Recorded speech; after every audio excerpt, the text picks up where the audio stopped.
एक बार की बात है कि किसी गुरुकुल में 3 शिष्यों ने अपना अध्ययन संपूर्ण करने पर अपने गुरुजी से ये बताने की विनती की कि उन्हें गुरु दक्षिणा में उनसे क्या चाहिए।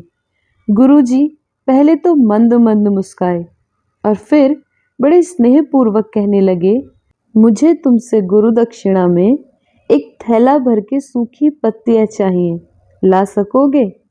वे तीनों मन ही मन बहुत प्रसन्न हुए क्योंकि उन्हें लगा कि वे बड़ी आसानी से अपने गुरुजी की इच्छा पूरी कर सकेंगे। सूखी पत्तियां तो जंगल में सर्वत्र बिखरी ही रहती हैं। वे उत्साहपूर्वक एक ही स्वर में बोले, जी गुरुजी, जैसी आपकी आज्ञा। अब वे तीनों शिष्य चलते चलते एक समीपस्थ जंगल में पहुंच चुके थे, लेकिन ये देखकर कि वहां पर तो सूखी पत्तियां केवल एक मुट्ठी भर ही थी, उनके आश्चर्य का ठिकाना न रहा। वे सोच में पड़ गए कि आखिर जंगल से कौन सूखी पत्तियां उठाकर ले गया होगा। इतने में ही उन्हें दूर से आता हुआ कोई किसान दिखाई दिया।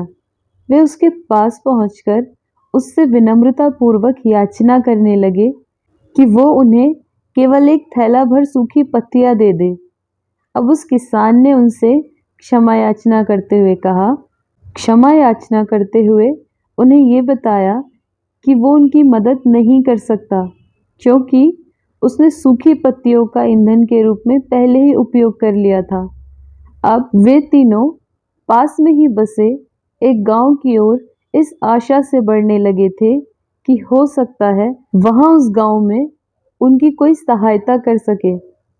वहां पहुंचकर उन्होंने जब एक व्यापारी को देखा, बड़ी उम्मीद से उससे एक थैला भर सूखी पत्तियां देने के लिए प्रार्थना करने लगे, लेकिन उन्हें फिर से एक बार निराशा ही हाथ आई क्योंकि उस व्यापारी ने तो पहले ही कुछ पैसे कमाने के लिए सूखी पत्तियों के दौने बनाकर बेच दिए थे।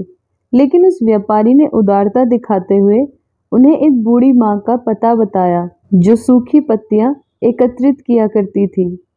पर भाग्य ने यहाँ पर भी उनका साथ नहीं दिया क्योंकि वो बूढ़ी माँ तो उन पत्तियों को अलग अलग करके कई प्रकार की औषधियां बनाया करती थी। अब निराश होकर वे तीनों खाली हाथ ही गुरुकुल लौट गए। गुरुजी ने उन्हें देखते ही स्नेहपूर्वक पूछा, पुत्रों, ले आए गुरु दक्षिणा? तीनों ने सर झुका लिया। गुरुजी द्वारा दोबारा पूछे जाने पर उनमें से एक शिष्य कहने लगा, गुरुदेव, हम आपकी इच्छा पूरी नहीं कर पाए।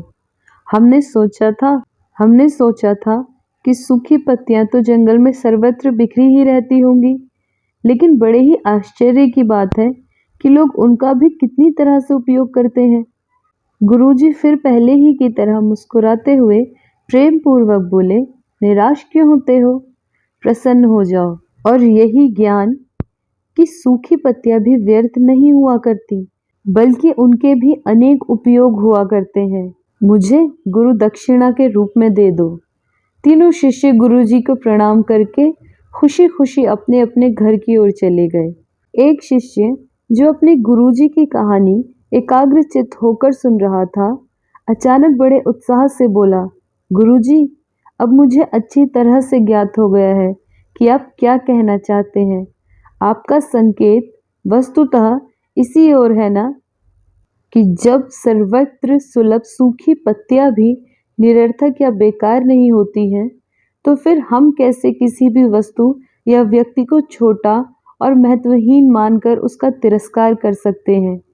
चींटी से लेकर हाथी तक और सुई से लेकर तलवार तक सभी का अपना अपना महत्व होता है।